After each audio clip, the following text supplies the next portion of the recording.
Welcome back to the Collection Runner Masterclass. In our last video, we learned the basics of running a collection, but we were running the same request with the same data over and over. Today, we unlock the single most powerful feature of the correct collection runner, which is data-driven testing. We are going to learn how to run a single request or an entire collection hundreds of times, each with unique data from an external file. This is how you go from basic testing to professional grade automation. So for this demo, let's create a post request. I have a collection data driven test here, and I'm going to add a sample post request, and my URL API endpoint is going to be this, and I'm going to have a body. I have it here. So let's have a raw JSON body, and this is a sample post collection.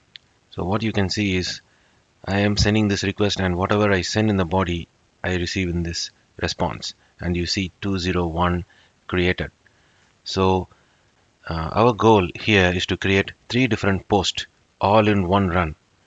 So we are going to iterate the same post request, or in other words, data drive this for 3 different iterations with 3 different data.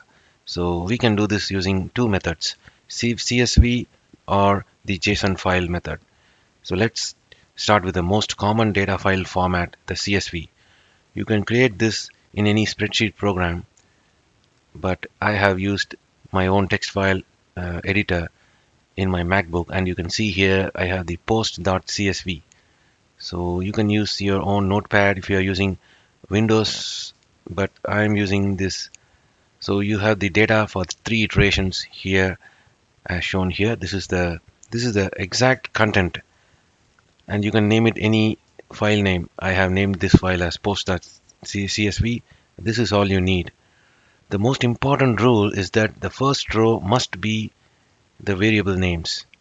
I have here the title, body, and the username and the user ID. So let's now, this is looking good. Let's go to Postman. I have my post request here with the endpoint, and in the body tab, instead of hard coding a value, I am using our variable syntax. So the hard coded title, I'm going to replace it with the variable name, which should match the exact name that I have used in the first line of my CSV file. So the body, and the next one hard coded thing we have is the body, and the user ID, this should match exactly the name. It is case sensitive, and so that's there we have our hard coded values are not now replaced with these variables. And let's open the collection, click on the collection, and then open the collection runner, which is, you can do it by clicking the run tab, the runs tab, and selecting the new run, or you can click this run collection. On the right hand side you will see the data section, the test data file. So Postman accepts only JSON and CSV file. We have our CSV file, so let's choose my CSV file from your computer. So select your CSV file. So we are going to select the post.csv. Watch this. The moment I select it, Postman reads the file, and it automatically sees the number of iterations being 3, because there are 3 rows in my file, and it automatically detected the title, body, user ID as the variables. And when you can say use locally, and it will be used only for the current run, and it will not be, this CSV file won't be uploaded to your workspace. But if you want to upload it to workspace, you can choose this option. For this demo, I'm going to use this file locally, and as soon as you select that option, Postman automatically inserts 3 for a number of iterations, because we have 3 different rows, so it can run 3 iterations. So it figured out smartly, and it matches, this one matches 3 rows of my file. You can even click the preview to confirm again the Postman has parsed the data correctly. Now all we need to do is click the run data driven test, and Postman creates the post, sends the post request 3 times, which means 3 iterations. And in each iteration, if you click the request, you can see the request body, title, the body and the user ID are coming from the file. So in the first iteration, you see the Postman is awesome title, and in the second iteration you can see the learning automation, which comes from the second row, the second iteration, and finally the third iteration. So it worked perfectly. We just ran 3 completely unique tests with one click. So let's take a look at the other way of data driving using the JSON file. So we can keep the same request, post request here, and let's close the collection runner and then go and try again. We have the history where we have run the recent collection, and let's run the collection again. And in the test data file option, you can select the JSON file. Now in the previously we used CSV file. This is a fantastic method for simple data, but for more complex data we need JSON.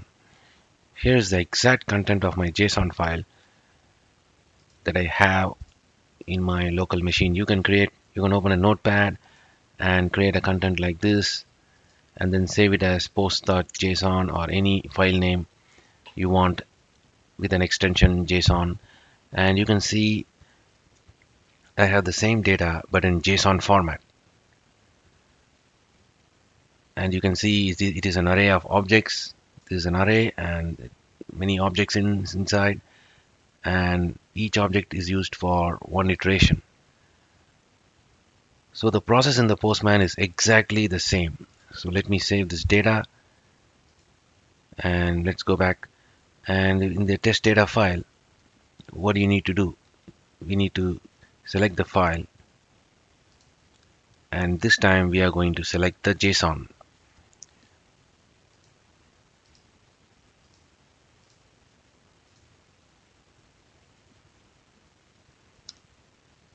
And as soon as I selected it, Postman automatically figured out how many iterations, just it did the same way before.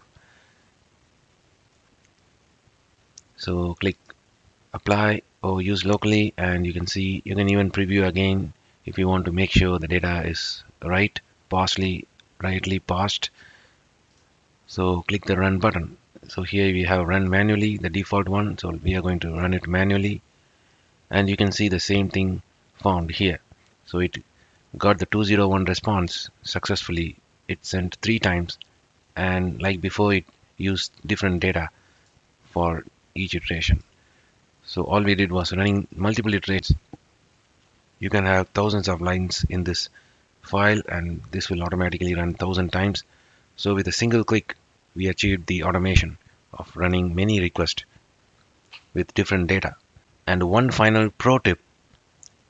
This tip is, how can we prove the data was used? You are seeing the data was used here. This is one way, but there is another way. You can add some text in your post request. So go to the scripts tab and the post response. We are going to add some JavaScript code, which I already have written here and paste it here.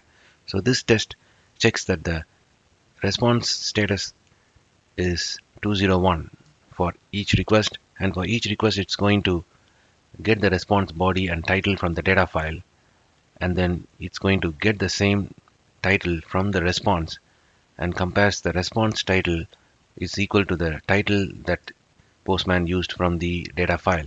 So this is a nice test. So let's go to the collection runner and run a new test. So previously we have seen that it said no test found, but it's always good to add some test so we can verify. So let me click the run again button, and you can see that 2 tests passed. The check has been verified. So it verified these in every request. So that is a good way. So when you click the view summary, you can see all the 3 requests, all the 6 tests passed. And that is your complete guide to data-driven testing in Postman. You now know how to use both CSV and JSON files to test hundreds of scenarios automatically. This is a massive step forward in your automation journey. Thanks for watching.